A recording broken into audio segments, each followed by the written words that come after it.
Hi again all, this is Dana. In this video I'm going to be showing you some of the export settings for MacStitch. Obviously MacStitch is for Macintosh computers, which I use, and WinStitch is the Windows version. As I've said in other videos, I'm not affiliated with this company at all. I just really like this program, and especially being a Mac user, it's sometimes limiting for certain types of software, so this one I found works really well for my Macintosh computer. So obviously I've opened up one of my charts in MacStitch. This is one that I've used in a few different videos and blog posts and such as a sample. I'm not sure when I'm going to actually be producing this for sale, but for now it's a good test piece, and I'm just playing with a lot of the settings still in MacStitch. I'm still learning the software. It's quite a complex software, or it can be depending on how you use it, so I'm still learning some of the functions. So what I'm going to be doing in this video though is just talking about the export functions. Exporting it as a PDF and a zip file also is an option. That was one of the main selling features for me for this software. I really wanted to be able to produce my own physical patterns if necessary, and electronic patterns, and because this software can export as a PDF, it allows me to do that, and it's got a lot of neat settings as well. So what I've done, you can see here, it's actually at 0%, basically meaning this is the preview image. If I increase it up any further than that, it gets a little bit too big to be seen all at once, so I'll just keep it at the 0%.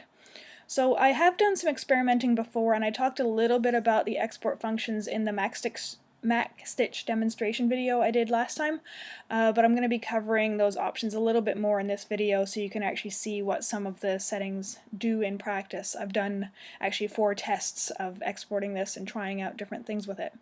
So what I will be doing is, you can see up here in the import-export bar, if I drop down, here's all your export things here. We won't be talking about the Tunisian crochet obviously, and I won't be covering the key, which you can export just the key itself as a CSV file, which can open up in Excel. So I'll be talking about the export. The export is stitched view, and this one here, which is 1 pixel PNG, which is kind of a misleading title, but I'll show you what that is in a moment. So usually when you're wanting to make a pattern, you're wanting some sort of cover image or a preview image at the front, because you obviously want people to know what it is they're about to stitch, particularly if you're going to be selling the patterns or distributing them to your friends or whatnot just for fun. You definitely want them to know what the pattern is. So what I was doing, this is a while ago, I was playing with some of these, is I was experimenting with doing things like taking a screenshot. So what I'll show you in a second, my 3 images that I did. What I did is I actually took a screenshot, just using the screenshot function on my computer, of this actual image right here. So I did a little screenshot of that.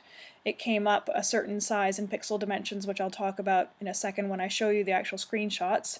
And then what I also did is I experimented. I chose this function here. I won't go into it. Basically you just click on it and you follow the instructions. It's really easy. Basically what it's going to do is export this image as a stitched view. So it's going to almost be as if you, say, blew it up bigger and you got a little bit of the texture as you would as if it was stitched, but it's obviously going to be in a size that's more usable for you. So that's that one. So that's the export as stitched view. So that's actually going to be a bigger file. This one here, I did some experimenting and I'll show you in a second. This comes out exactly the same as when I took a screenshot of this. It came out the exact same dimensions, the exact same dots per inch or pixels per inch. So I will show you that right now. I'll show you my preview images. Alright, so here is the screenshot that I took. You can see its dimensions are 503 by 376 pixels, and it's 72 dots per inch. So that's just using the screenshot function on my computer. Literally took a screenshot from the pattern page, and that's what I came up with. And then this is the 1 pixel PNG one, which was the very bottom setting. So you can see they came up exactly the same. They're exactly the same size, the colors are exactly the same, the texturing is exactly the same, and if I look into the actual settings and details of this image, it comes up exactly the same as this one. It's 503 pixels by 376 pixels at 72 dots per inch. So that's basically the resolution. So if I zoomed out quite a lot, it's not going to be great, but for this size of image it works really well. This one here is the export as stitches. So this is what it comes out like. You can see it's got a little bit more dimension in some of the imagery here. Obviously it's a bit of a bigger image too, but you can see in here, you can see some of the stitches a little better. But you can also see here the file size is much bigger. This one I think is about 68 kilobytes, and this one is 4.4 megabytes, which is significantly bigger. And this is the actual file size here, so it's 8,000 pixels versus 6,000 pixels at 72 dots per inch. So this is a much bigger image. So that's great if you want to get something at really high resolution, but of course in the finished product it's going to make your file size, your PDF, much bigger. So for the sake of this demonstration, I actually did use just this preview image here, which is a smaller file size. It has enough of the detail so you can see what the finished image is going to look like. And so yeah, that's the one that I used. I didn't want to go too crazy using huge file sizes because then it makes the entire PDF unmanageable. So that's that. So what I'm going to do is go back. So what I'm going to do is I'm going to open up the export options, and I'll walk you through these, and then I will show you the actual finished results. Like I did 4 different tests of it, so I'll show you what they all came out like with the various settings that I changed. So I'm going to hit export as PDF. So A4, people will be familiar with this. It's a basically 8.5 by 11 page. It's slightly different size than what we would normally use in North America as a normal letter size page, but it's pretty close. So we've got A3 is twice as big as A4, A2 twice as big as again, A5 is half as big. So that's how that goes. You can also use just letter size. You can set your margins here. I didn't bother changing any of these margin settings on mine. Here is an interesting part. It sometimes comes up automatically as 60, but I changed it to 70. You don't really want to have more than 70 stitches across a page, otherwise the actual pattern will become really hard to read. It'll just get smaller and smaller. If you have a pattern that's more than 70 stitches or so, you definitely do not want to check the entire chart. If it's less than 70, you can check the entire chart section here, and it's going to print the entire chart on one page. But you do not want to do that. If the chart is any bigger than 70, it will be completely unreadable. Here, the symbols across the page, sorry, that's here, and then this is the overlap. So this basically is if you are trying to match up your pages. The way that the pattern software produces its pages by number is it'll go from here to here, and down, and down, and down, and then back up at the top, and down, and down, and down. So that's how the pattern is actually printed in the PDF.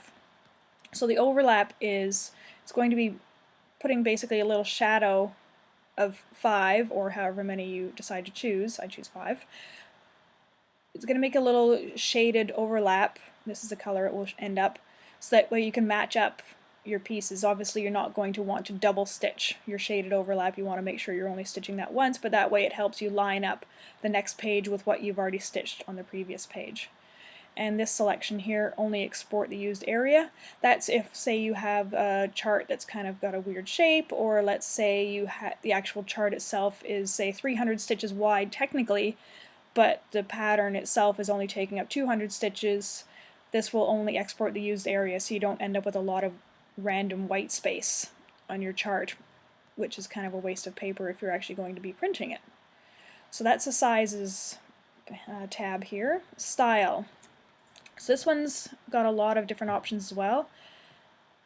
For the first chart that I printed, I will show you, I actually chose this one, which is symbols on color, which I actually found to be a little bit too much, especially for quite a dense chart. Like if you've got like a chart that's, say, maybe a pattern or a motif that's repeated, that kind of thing, and you've got a lot of white space on the chart, that might work, but because this one is obviously full coverage, I found this to be actually a little bit hard to look at. So you'll see that in the first preview PDF that I will show you, but then after that I chose just the color symbols, so it's a white background with just the symbols in color. And you can choose a different symbol size if you like. I kept it at 100.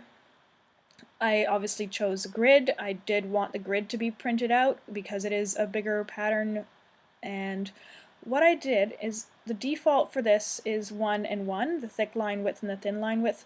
So your thin lines are these ones here, are the ones between your 1s and your 10s.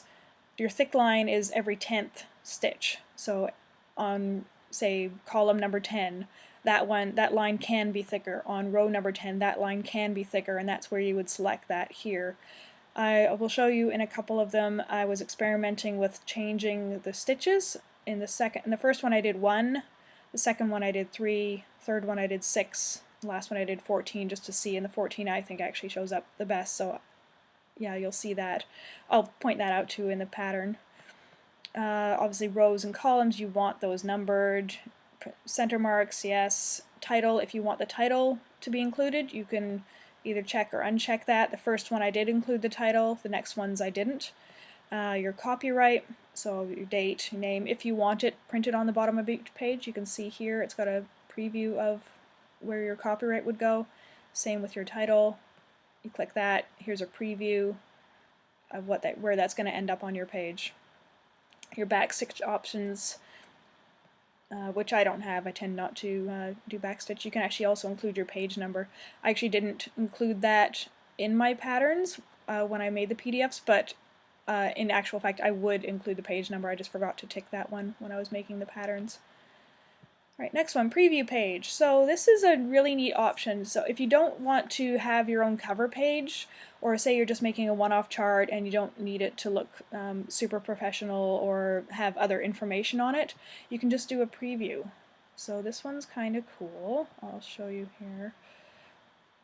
So let's say stitches without cloth. There's a few options. So yeah, when you're actually playing around with the software, feel free to like make a whole bunch of different PDFs and just test out what these actually look like. But I'll do that here, but you'll see a preview in a second. So we'll do a framed view. It'll take a few seconds to load up. There you go. So you can choose the color of your frame. You just click on that and it'll come up with your different types of frames. You can select your different colors if you like. So that's what that's going to come up like. Cancel. So if you want a preview image, and I'll show you what this is going to look like actually on my first PDF that I made, I did use this preview image just to show you what the function actually looks like. It's kind of cool. So this one I will choose none. I'm actually not going to be exporting this specifically. This is just to show you all these settings.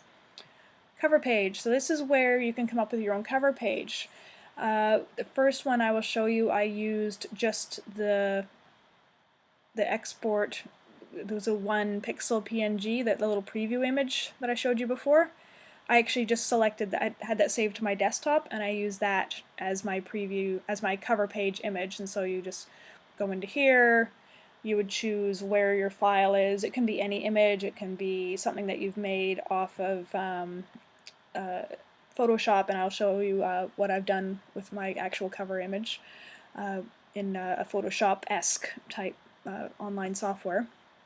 So you can choose cover page or not, and obviously where your cover page is located on your computer so it can be uploaded. So this is your key. This is going to be a very last page of your pattern. You can also select to have the key on each page, but obviously it means your pattern is going to be longer because there's less space on your page itself to print the pattern. So I choose not to have that on every page. You can have the floss number, the floss name, how many strands of each. So for example, these are all 2 strands, although you can obviously change that to 1 or however many you like. Estimated length, which is how much thread you're going to be needing. Unfortunately, this one, and I'm not sure about other softwares, but I'm assuming it's probably the same, it doesn't actually calculate how many skeins of floss you'll be needing. So what you would have to do is actually just do a little bit of math and figure that out. I think each skein of floss is about 8 yards, so you'd have to figure that out on your own, how many skeins you would be needing, but that isn't that hard to do. Just get a calculator. And how many stitches you will have of each one, so you can see obviously that there's going to be a lot of black in this pattern, followed by the navy blue. Alright, and you can choose whether you want comments, whether you want beads, and you can see as you're adding things, your preview section is coming up here, so you could put a comment section if you wanted to leave somewhere for people to make their own comments, showing whether there's backstitch. Mine don't have backstitch or beads. I didn't have the comments section. So yeah, it's kind of cool in that you can preview down here what your chart is actually going to look like, what your key is going to look like. And then your metadata.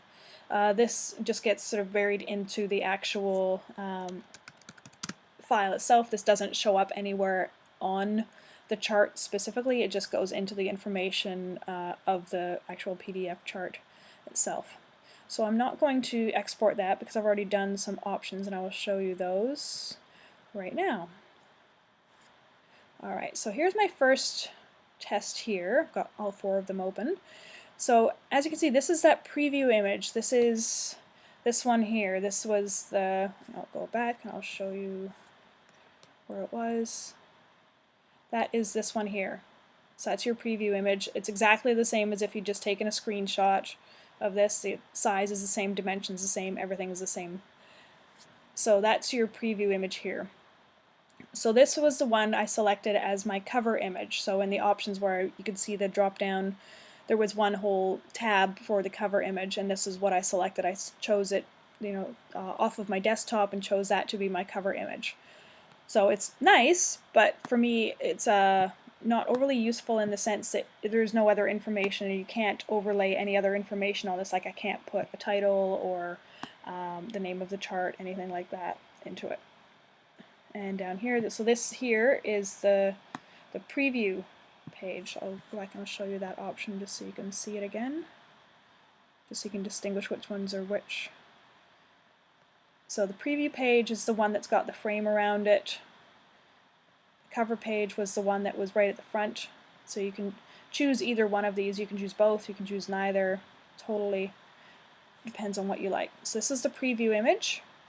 This is automatically generated. So as soon as you select that you want a preview image and select how you want it to show up, this is automatically generated. You don't need to save a separate image and then import it like you do with the cover image.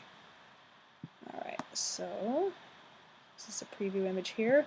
So obviously I've chosen to have the title show, and as you can see the title does not show on the cover page one, but it does show on the preview image one, so that's something to think about if you're wanting to do just a really simple chart.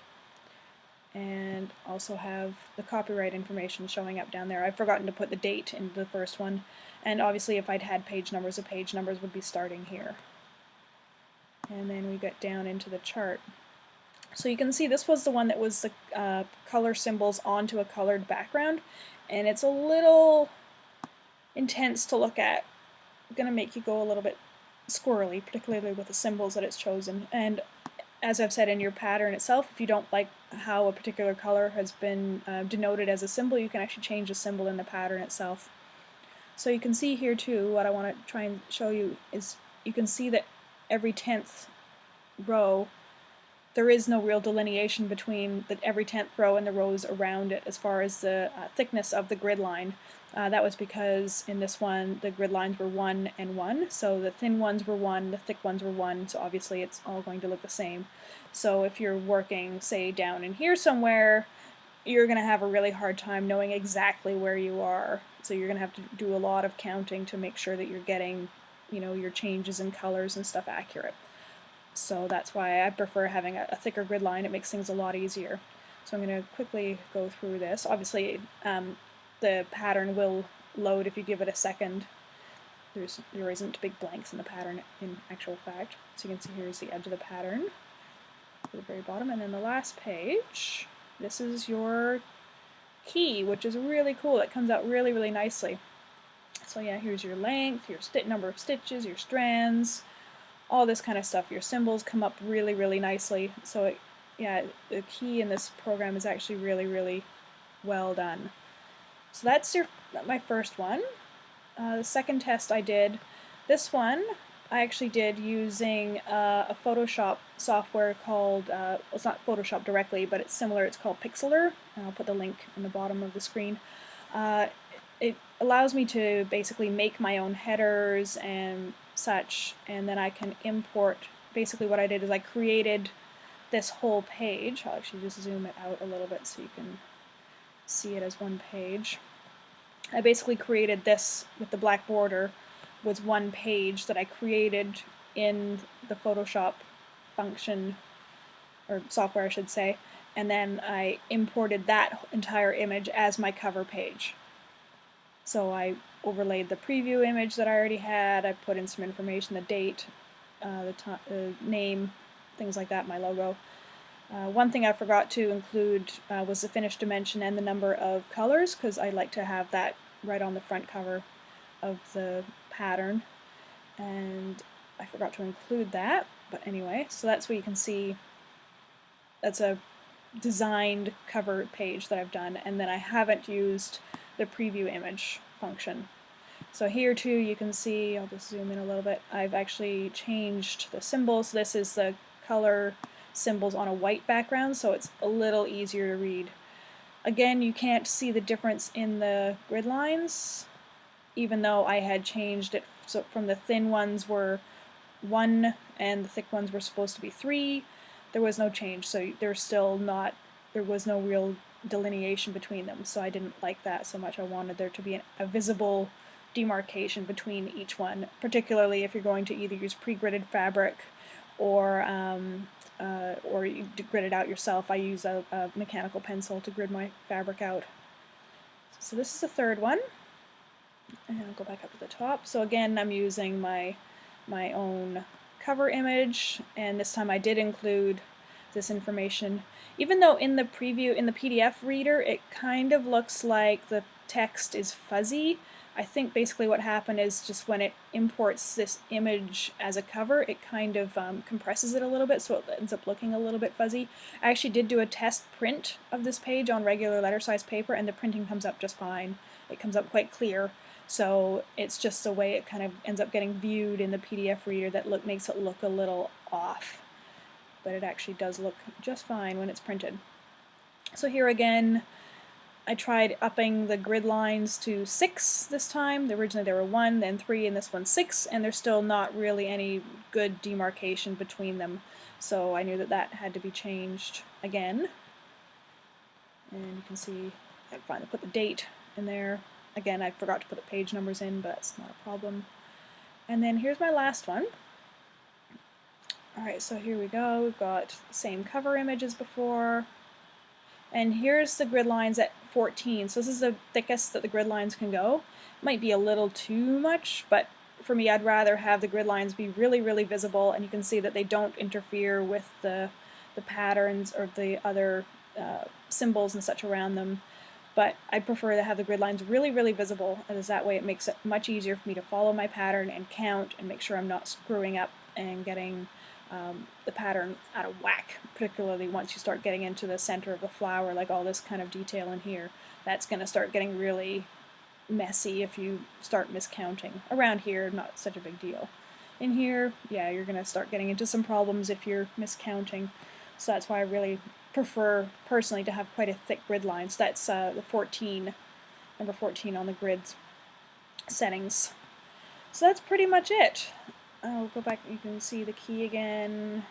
Yeah, like I said, if you just hover over it, it's going to load. It just doesn't do it all at once because it is a bigger file. So there's my key again, exactly the same as the other one. So yeah, that is the MacStitch export options. So like, for example, if I was going to be selling this, this would be something very similar to what the customer would receive. They would receive the PDF file. If they wanted to, they could also get the zip file.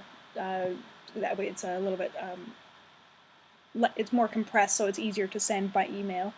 They would get this, and then of course the key at the last page tells you how much of your floss you need to buy of each color, and then you would just start at the top left-hand corner and start going for it. So like I said, it's the pattern, when it breaks it down into pages, it runs this way. So it'll start here, go down to the bottom, then it will start up again at the top, go down, start up again at the top, go down. That's how this particular software prints the pages, but obviously you can find out where you are by just counting and seeing which row you're at and how far down you are.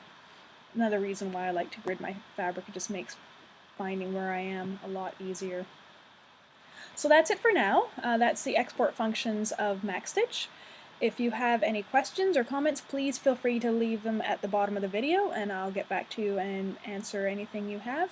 If you have any suggestions for any other videos you would like to see, or any tips and stuff that you're having a hard time with stitching, or pretty much anything crafty or creative, I'm happy to help out. Talk to you later!